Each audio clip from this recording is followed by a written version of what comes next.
یہی وجہ ہے کہ عبداللہ بن عباس رضی اللہ تعالیٰ عنہ کی حدیث ہے، وہ فرماتے کہ آدم علیہ الصلوۃ والسلام کا جب خمیر تیار کیا گیا، مٹی اور گارا ان کو جب تیار کیا گیا، اس پہ جو بارش برسی، فرمایا کہ 40 دن تک اس پر بارش برستی رہی، جن میں سے 39 دن غم کی بارش برسی اور 1 دن خوشی کی بارش برسی۔ تو گویا کہ یہ بتلانا مقصود تھا کہ انسان کی گھٹی اور خمیر میں اللہ تبارک و تعالی نے یہ کیفیت رکھی ہے کہ مخالف حالات کا سامنا زیادہ ہوگا، اس وجہ سے وہ مخالف حالات کو گویا کہ وہ مقابلہ کرنے کی اس کے اندر صلاحیت پیدا ہو، اس لیے 39 دن تک اس پر غم کی بارش برستی رہی ہے۔ یہ وجہ ہے کہ مفسرین فرماتے ہیں کہ اگر کوئی انسان اپنی زندگی کا جائزہ لے تو اس کو اگر اس کی پرسنٹیج نکالے تو اس کی پرسنٹیج یہی نکلے گی کہ زندگی کے 39 دن تو غم اور دکھ کے ہوں گے، اور گویا کہ 1 دن اس کا جو خوشی اور مسرت کا ہوگا۔ تو گویا کہ دنیا کے انسان کے اندر انسان ابتلا، بھلے وہ انبیاء کرام علیہم الصلوۃ والسلام ہوں، بلکہ انبیاء کرام علیہم الصلوۃ والسلام پر جو ابتلا آتی ہے وہ تو سب سے زیادہ شدید ہے۔ اس لیے خود نبی کریم صلی اللہ علیہ وسلم فرماتے ہیں کہ اشد الناس بلاء، کہ انسانوں میں سب سے زیادہ شدید آزمائش کے اعتبار سے فرمایا کون ہے؟ الانبیاء، وہ انبیاء ہیں۔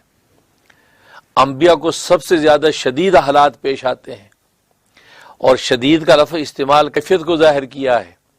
کہ ان حالات کی کیفیت ایسی ہوتی ہے کہ ان کی کیفیت کا اثر ان کی طبیعت پر پڑتا ہے، اور طبیعت کے اندر اللہ تبارک و تعالی نے ان کی کیفیت ایسی رکھی ہے، ایسی باطنی استعداد رکھی ہے کہ اس کیفیت کو برداشت کر جاتے ہیں۔ اگر عام انسان پر وہ حالات ڈالے جائیں اس کو برداشت نہیں کر سکتا، لیکن انبیاء کرام علیہ الصلوۃ والسلام پر اتنے شدید حالات آتے ہیں کہ جو ان کے اندر کی کیفیات پر اثر انداز ہوتے ہیں، لیکن چونکہ اندر کا باطن ان کا نبوت کی وجہ سے بڑا اسٹرانگ ہوتا ہے، اس لیے اس کو سہار جاتے ہیں۔ بظاہر تکلیف و شدت نظر آتی ہے،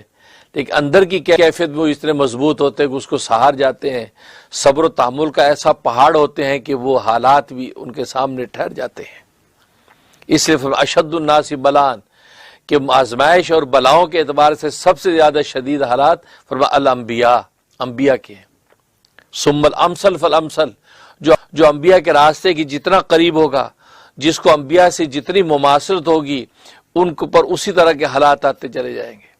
جو انبیاء کی جتنی قربت ہوگی اس کی مماثلت ہوگی، اپنے اعمال کے اعتبار سے، اپنے باطنی کیفیات کے اعتبار سے، ان پر بھی اسی درجے میں حالات آتے جائیں گے۔ انبیاء کرام علیہ الصلوۃ والسلام یہ تو اللہ تبارک و تعالیٰ کی محبوب ترین ہستیاں ہیں،